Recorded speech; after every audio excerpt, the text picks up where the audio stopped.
Hello students, welcome back to my channel. So आज मी video घेऊन आले कॉलिगेटिव्ह प्रॉपर्टीज. सो आज आपण कॉलिगेटिव्ह प्रॉपर्टीज पाहणार आहोत. फर्स्ट वन आहे लोअरिंग ऑफ वेपर प्रेशर. त्याच्याबद्दल आज एक्सप्लेनेशन टोटल पाहणार आहोत.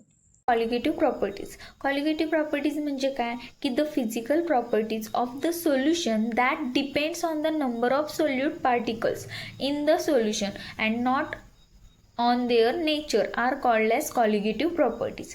म्हणजेच काय, कॉलिगेटिव्ह प्रॉपर्टी म्हणजे काय सांगितलं आहे की physical properties of solution. Colligative properties म्हणजे काय आहेत, फिजिकल प्रॉपर्टीज आहेत सोल्युशनच्या की ज्या नंबर ऑफ सोल्यूट पार्टिकल्सवरती डिपेंड आहेत. नंबर ऑफ सोल्यूट पार्टिकल्स कुठले, त्या सोल्युशनमध्ये प्रेझेंट असणारे नंबर ऑफ सोल्यूट पार्टिकल्स किती आहेत त्याच्यावर ज्या फिजिकल प्रॉपर्टीज डिपेंड्स असतात त्यांना काय म्हणतो आपण, कॉलिगेटिव्ह प्रॉपर्टीज.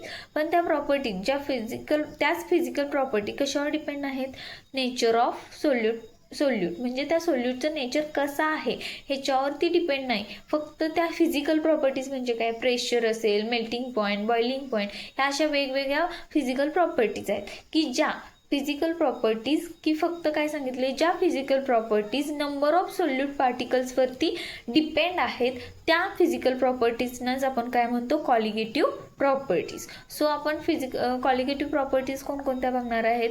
फर्स्ट वन आहे lowering of vapour pressure, then elevation in boiling point, depression in freezing point and fourth one आहे ऑस्मोटिक प्रेशर. ह्या प्रत्येक कॉलिगेटिव्ह प्रॉपर्टीज आपण इन डिटेल बघणार आहोत.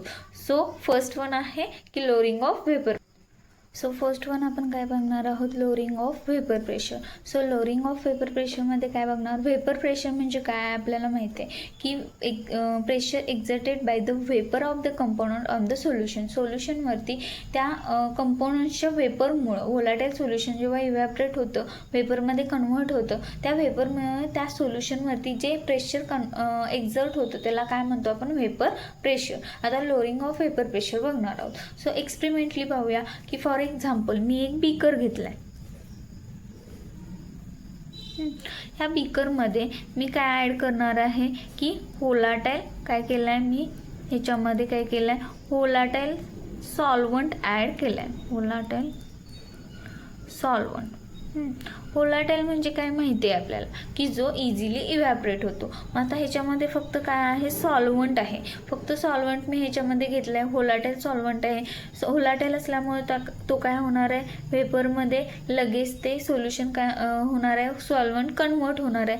त्यामुळं काय होणार, ह्या वेपरमुळं त्या सोल्युशनच्या सरफेसवरती एक प्रेशर क्रिएट होणार, that is a vapour pressure. म्हणजेच ह्या बीकरमध्ये काय घेतले, व्होलाटाईल सॉल्वंट व्होलाटाईल असल्यामुळं काय होणार, इव्हॅपरेट होणार आणि प्रेशर अप्लाय होणार, that is a vapour pressure. मग ह्या बीकरमध्ये जे वेपर प्रेशर क्रिएट होणार आहे that is a P1 not होणार. म्हणजेच काय आहे, vapour pressure of pure solvent. Pure सॉल्वंटमुळं जे वेपर प्रेशर क्रिएट झालं that is a P1 nought. आता फॉर एक्झाम्पल मी दुसरा एक बीकर घेतला आहे, same as it is beaker घेतला की ज्याच्यामध्ये मी काय ॲड केले की सेम काय घेतलं, सॉल्वंट घेतला, व्होलाटाईल सॉल्वंट घेतला आणि त्याच्यामध्ये मी काय ॲड केलं की मी त्याच्यामध्ये सोल्यूट पार्टिकल्स ॲड केलेत. मग सोल्यूट कशा आहेत, नॉन व्होलाटाईल सोल्यूट आपण ॲड केला आहे. मग आता सोल्यूट आणि सॉल्वंट दोन्ही एका बीकरमध्ये मी काय घेतलं, व्होलाटाईल सॉल्वंट फक्त घेतलेला. आता ह्या बीकरमध्ये काय घेतले, व्होलाटाईल सॉल्वंट आणि त्याच्यामध्ये सोल्यूट ॲड केला. म्हणजेच हे काय क्रिएट झालं, सोल्युशन क्रिएट झालं की ज्याच्यामध्ये व्होलाटाईल सॉल्वंट आहे आणि नॉन व्होलाटाईल सोल्यूट आहे. नॉन व्होलाटाईल म्हणजे काय की ज्याचं काय होणार नाही, इव्हॅपरेट होणार नाहीत असे सोल्यूट मॉलिक्युल्स आहेत, सोल्यूट पार्टिकल्स आहेत. आता ह्या सोल्युशनचं जे वेपर प्रेशर क्रिएट होणार आहे ते कुणामुळे होणार, ह्याच्यामध्ये आता सॉल्वंट मॉलिक्युल्सच काय आहेत, व्होलाटाईल आहेत. त्यामुळे सॉल्वंट फक्त काय करणार आहे, वेपरमध्ये कन्वर्ट होणार आणि हे सोल्यूटचे जे पार्टिकल्स आहेत ते ॲज इट इज राहणार. म्हणजेच काय होणार की जे वेपर प्रेशर त्या सोल्युशनवरती क्रिएट होणार आहे, जे क्रिएट होणार ते फक्त कुणामुळे होणार आहे, सॉल्वंट मॉलिक्युल्समुळे होणार आहेत. कारण सोल्यूट हा काय आहे, नॉन व्होलाटाईल आहे, तो वेपरमध्ये कन्वर्ट होणार नाही. त्यामुळं त्या सोल्युशनवरती जे वेपर प्रेशर ऑफ सोल्युशन हे काय असणार आहे is equal to the P1 म्हणजेच काय vapour pressure of solvent. Vapour pressure of solvent ते सोल्युशनमध्ये फक्त व्होलॅटाईल सॉल्वंट आहे त्यामुळे त्या सोल्युशनचं वेपर प्रेशर काय असणार आहे जेवढं सॉल्वंट मॉलिक्युल्सनं क्रिएट केलेलं आहे तेवढंच असणार आहे. आणि ह्या सोल्युशनमध्ये काय आहे नॉन व्होलॅटाईल सोल्यूट आहे की जे काय करतात सोल्यूट पार्टिकल्स काय करतात रेजिस्ट करतात to solvent molecules to convert into the vapour. वेपरमध्ये कन्वर्ट होण्यापासून ते रेजिस्ट करतात. सो आपण कंपॅरिझन पाहिलं ह्या दोन्ही बीकरचं तर फर्स्ट बीकरमध्ये काय आहे प्युअर सॉल्वंट आहे की ज्याच्यामुळं जे वेपर प्रेशर क्रिएट होतं P1 नॉट ते काय असणार आहे प्युअर सॉल्वंट मॉलिक्युल्स आहे त्याच्यामध्ये कोणतंही बॅरियर नाही कोणतंही रिस्ट्रिक्शन नाही आहे त्यामुळे ते इझिली इव्हॅपरेट होतात आणि हाय वेपर प्रेशर तिथं क्रिएट होतं. पण as compare to second beaker की ज्याच्यामध्ये काय आहे सोल्युशन क्रिएट झाले ज्याच्यामध्ये व्होलॅटाईल सॉल्वंट आहेत पण त्याच्यामध्ये नॉन व्होलॅटाईल सोल्यूट पण आहेत की सोल्यूट पार्टिकल्स काय करतात सॉल्वंटला इव्हॅपरेट होण्यापासून रेजिस्ट करतात अडवतात अडथळा निर्माण करतात.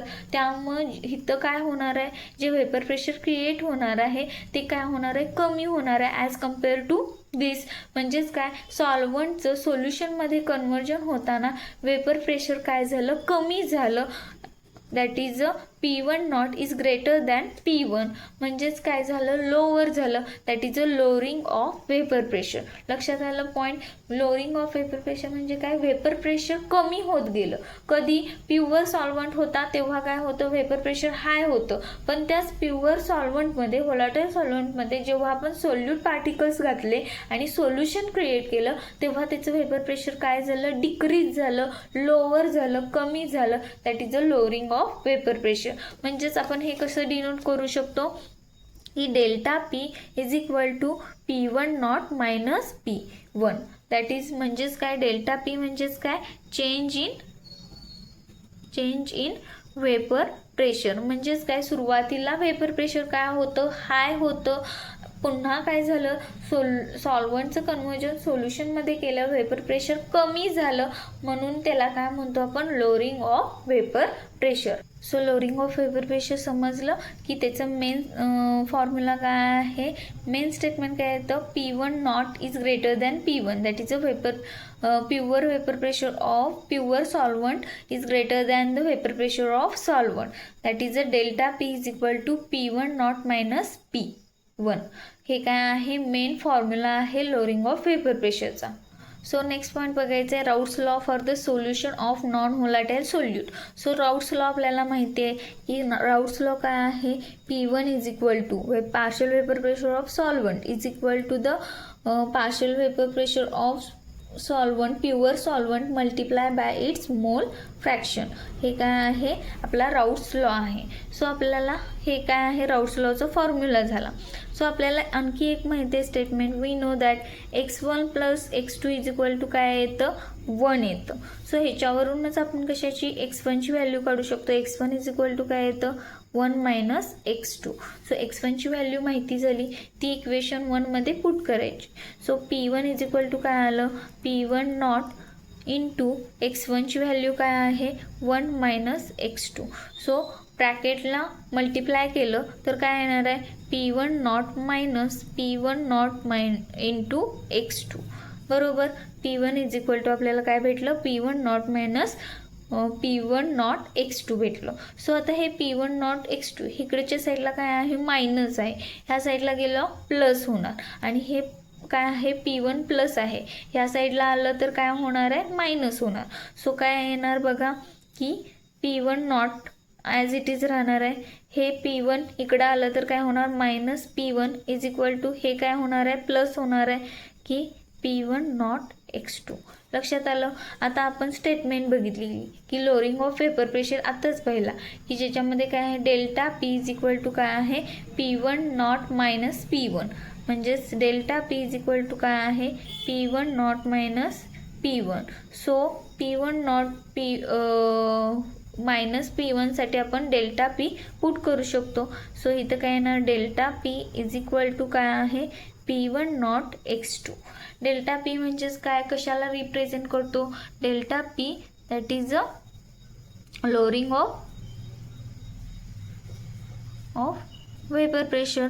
म्हणजेच काय झालं की ह्याच्यावरून काय शो होतं, इक्वेशन थर्ड आपल्याला काय रिप्रेझेंट करतं, this equation shows that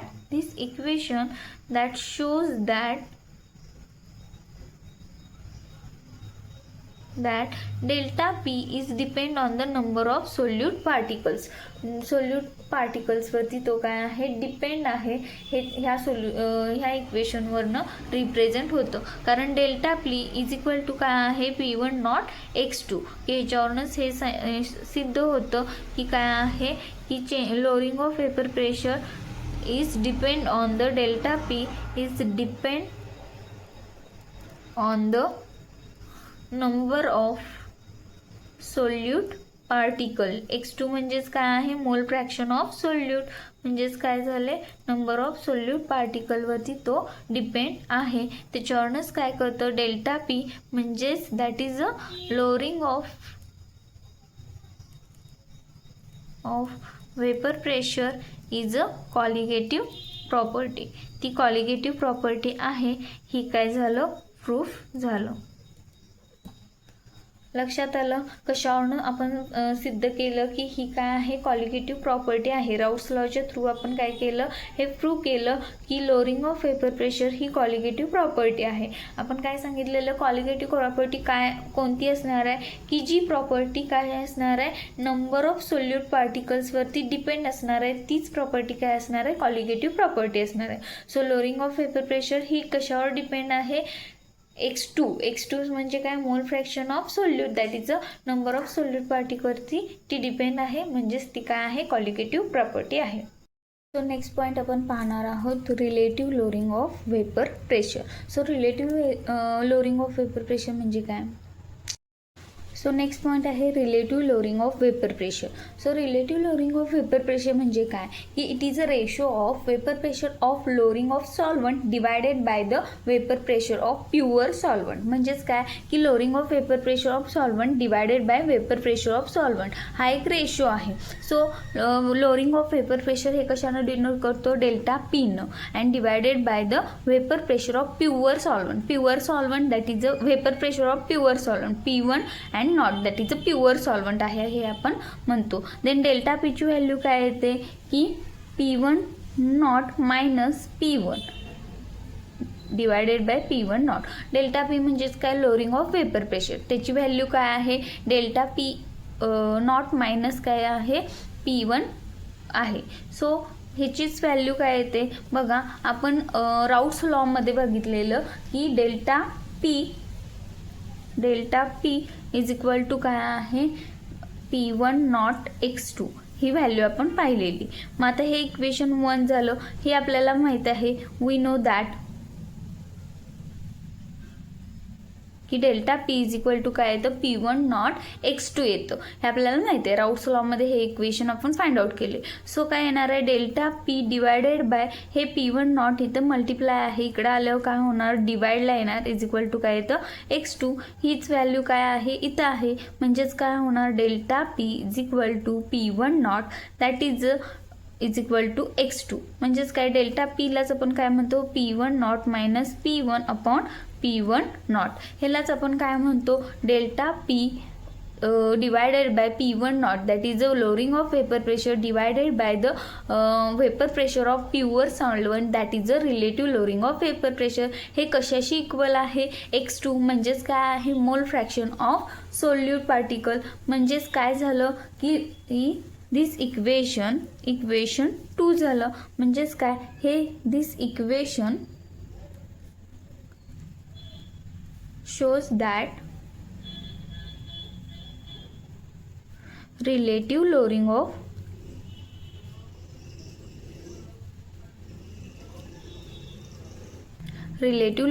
vapor pressure is equal to the mole fraction of solute. म्हणजेच काय झालं की relative lowering. So relative lowering of vapour pressure is colligative property.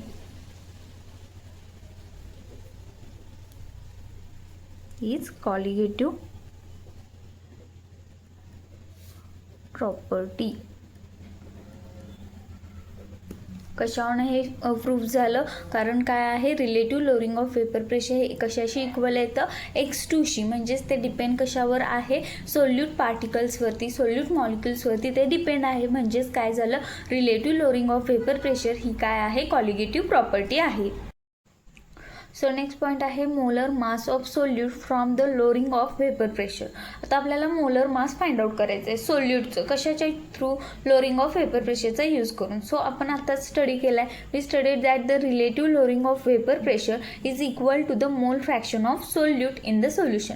म्हणजेच काय, आत्ताच आपण पाहिलं की relative lowering of vapour pressure हे कशाशी इक्वल आहे, की mole fraction of solute. Relative lowering of vapour pressure म्हणजेच काय, की it is a ratio of lowering of vapor pressure divided by the vapor pressure of pure solvent. that is the lowering of vapor pressure. ते कशाशी equal आहे, x2शी equal आहे.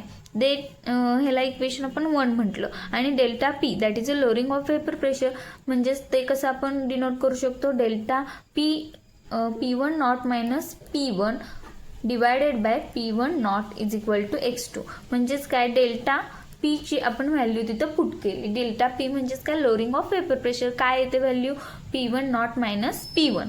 Then next point काय आहे, की आपल्याला काय फाइंड आउट करायचं आहे, मोलर मास फाइंड आउट करायचं आहे. आता आपल्याला माहिती आहे lowering of vapour pressure, relative lowering of vapour pressure मोल फ्रॅक्शनशी इक्वल आहे. सो आता मोल फ्रॅक्शन आपल्याला फाइंड आउट करायचं आहे. सो त्याच्यासाठी काय येतं, की mole fraction, so mole fraction of components of the solution is equal to its mole divided by the total moles of solution. म्हणजेच काय, मोल फ्रॅक्शन म्हणजेच काय असतं, की mole fraction that is a concentration of that component, त्या कंपोनंटचं concentration त्या सोल्युशनमधलं, म्हणजेच काय येतं, मोल फ्रॅक्शन. म्हणजेच काय आहे, की त्याचं its moles divided by the total moles in the solution. म्हणजेच for example mole fraction of solvent find out करायचं असेल तर number of moles of solvent divided by the number of moles of solvent plus solute. म्हणजेच काय, सोल्युशनमध्ये काय present आहे, solvent आणि solute या दोन्हींचं मोल्सची तिथं काय असते, सम असते डिवाइडला. सो वेअर एन म्हणजेच काय आहे, नंबर ऑफ मोल्स. मग आता आपल्याला जर मोल फ्रॅक्शन कुणाचं फाइंड आउट करायचं असेल, सॉल्वंटचं करायचं असेल तर सॉल्वंटसाठी काय आपण नंबर देतो, नेहमी 1 देतो. So x1 is equal to काय येणार, n1. सॉल्वंटचं number of moles that is n1 येणार आणि डिवाइडला काय येणार, n1 प्लस n2. सेम तसंच कशासाठी येणार, x2चं काढायचं असेल दॅट इज द सोल्यूटचं, मोल फ्रॅक्शन ऑफ सोल्यूट. इथं काय येणार, number of moles of solute divided by total number of moles in the solution. मग त्याच्यामध्ये सोल्युशनमध्ये कुणाचे मोल्स असणार आहेत, सोल्यूटचे पण असणार आहेत आणि सॉल्वंटचे पण असणार आहेत. सो हे झालं x1 आणि x2च्या व्हॅल्यू. n1 म्हणजे काय आहे इथं, की number of moles of solvent n1 and that is n2 म्हणजे काय, number of moles of solute. म्हणजेच आपल्याला नंबर्स तुम्हाला सुरुवातीलाच सांगितलेले 1 नंबर नेहमी सॉल्वंटसाठी असतो आणि 2 नंबर हा सोल्यूटसाठी असतो. आता कोणतंही सोल्युशन असेल तर त्याच्यामध्ये काय असतो, की सोल्यूट अँड सॉल्वंट. म्हणजेच काय आहे, सॉल्वंट हा लार्ज क्वांटिटीमध्ये असतो आणि सोल्यूट हा लोअर क्वांटिटीमध्ये असतो, स्मॉल क्वांटिटीमध्ये प्रेझेंट असतो. सो नंबर ऑफ मोल्स त्या सोल्युशनमध्ये कुणाचे जास्त असणार आहेत, सॉल्वंटचे असणार आहेत. त्यामुळे काय येणार, n1ची value n1 is much greater than the n2. म्हणजे सोल्यूटचे पार्टिकल्स स्मॉल क्वांटिटी, कारण सोल्यूट हा कॉन्सन्ट्रेशनच काय असतं त्याचं स्मॉल असतं आणि सॉल्वंटचं लार्ज क्वांटिटीमध्ये जो प्रेझेंट असतो. त्यामुळे नंबर ऑफ मोल्स कुणाचे असणार आहेत, जास्ती कुणाचे असणार, सॉल्वंटचे असणार. त्यामुळे तिथं काय येणार, n1 is much greater than the n2. So n1 plus n2 is equal to n1च येणार आहे. सो n1 प्लस n2च्या जागी आपण काय पुट करणार आहोत, n1 पुट करणार आहोत. सो इथं इक्वेशन काय येणार, x1 इज इक्वल टू काय येणार, n1 अपॉन n1 किंवा x2 इज इक्वल टू काय येणार, n2 अपॉन n1. हे इक्वेशन काय झालं, 3 नंबरचं इक्वेशन झालं. मग आपल्याला मोल फ्रॅक्शन्स फाइंड आउट करायचे होते, कुणाचे, सोल्यूट पार्टिकलचे फाइंड आउट करायचे होते. कारण रिलेटिव्ह लोअरिंग कशाशी इक्वल येतं आपलं, की सोल्यूट पार्टिकलशी इक्वल येतं. सो आपण आत्ताच पाहिलं की lowering of vapour pressure is equal to the x2 येतं. सो मोल फ्रॅक्शनची आत्ताच आपण काय केली व्हॅल्यू फाइंड आउट केली. So mole fraction of solute काय येतं त्याची व्हॅल्यू काय फाइंड आउट केली N2 divided by N1 that is the number of moles of solute divided by number of moles of solvent. आता नंबर ऑफ मोल्स म्हणजे काय येतं की वेट अपॉन मॉलिक्युलर वेट. मग त्याला आपण कसं डिनोट करणार आहे N is equal to W1 upon M that is the weight आपण W डिनोट करणार आहे आणि मॉलिक्युलर वेट M डिनोट करणार आहे. सो आता आपल्याला काय फाइंड आउट करायचं आहे की नंबर ऑफ मोल्स म्हणजे काय कळलं की आता फाइंड आउट कशासाठी करायचं आहे. सो N1 आणि N2 साठी. So N1 that is the number of moles of solvent काय येणार weight of solvent divided by molecular weight of solvent. Then N2 is equal to काय येणार N2 that is the number of moles of solute W2 divided by M2. So equation हे काय होतं 4 नंबरचं होतं. Then काय करायचं आहे आता आपल्याला माहिती आहे की काय आहे delta P divided by P1 not that is equal to the N2 divided by N1. मग आता N1 आणि N2च्या आपल्याला व्हॅल्यूज माहिती आहे त्या पुट करायच्या. N2 इज इक्वल टू काय येतं W2 divided by M2 and N1 म्हणजेच काय W1 डिवायडेड बाय M1 बरोबर. आता काय होणार हे इक्वेशन सॉल्व करायचं म्हटलं तर डिवाइडचं वरती घ्यायचं म्हटलं तर काय होणार W2 डिवायडेड बाय M2 आहे. देन इंटू हे डिवाइडचं आहे मल्टिप्लाय करायचं म्हटलं तर M1 काय येणार वरती येणार आणि W1 खाली डिवाइडला येणार. सो काय होणार इक्वेशन कसं होणार delta P is equal to P1 not is equal to W2 M1 divided by M2 W1. हे काय झालं इक्वेशन फाइंड आउट झालं. डेल्टा पीज म्हणजे काय आहे P1 not minus P1 divided by P1 not is equal to W2 M1 divided by M2 W1. This is a final equation. ह्या इक्वेशनवरून आपण काय फाइंड आउट करू शकतो की मोलर मास ऑफ द सोल्यूटचं molar mass that is M2 कशाला करतं मोलर मास ऑफ सोल्यूटला डिनोट करतो. म्हणजेच काय M2 ची व्हॅल्यू ह्या फॉर्म्युल्याच्या थ्रू आपण फाइंड आउट करू शकतो. सो आपण काय काय बघितलं लोअरिंग ऑफ वेपर प्रेशरमध्ये हे लोअरिंग ऑफ वेपर प्रेशर म्हणजे काय बघितलं. लोअरिंग म्हणजे काय की वेपर प्रेशर काय होतं प्युअर सॉल्वंटचं हाय असतं जेव्हा ते सोल्युशनमध्ये कन्वर्ट होतं तेव्हा त्याचं वेपर प्रेशर काय होतं डिक्रीज होतं दॅट इज अ लोअर होतं that is a lowering of vapour pressure. त्यांच्यातलाच डिफरन्स म्हणजे काय आहे lowering of vapour pressure that is a delta P is equal to P1 not minus P1. Then Raoult's law बघितला. Raoult's law apply केला.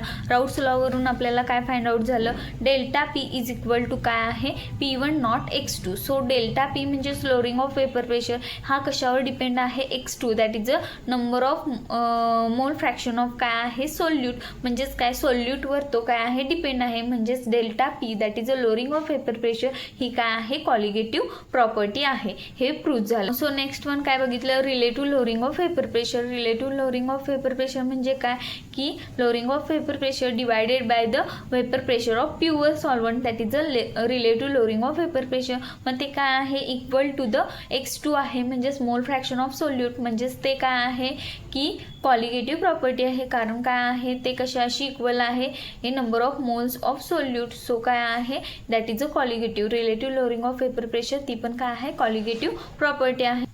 So last one बघितलं molar mass of solute from the lowering of vapour pressure. Lowering of vapour pressure relative lowering of vapour प्रेशरच्या फॉर्म्युलाचे use करून आपण काय find out केलं molar mass of सोल्यूटसाठी फायनल फॉर्म्युला फाइंड आउट केलेला आहे. ह्या फॉर्म्युलेच्या थ्रू आपण काय करू शकतो की मोलर मास फाइंड आउट करू शकतो. सो आजच्या व्हिडिओमध्ये आपण काय काय बघितलं की राऊट्स लॉ म्हणजे काय बघितलं. राऊट्स लॉमध्ये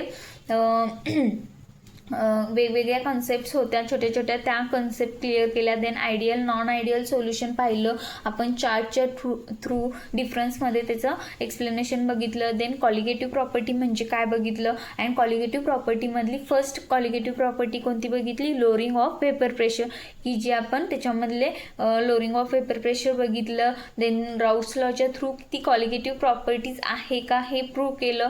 then relative lowering of vapour pressure बघितलं and the molar mass of solute finally बघितलं.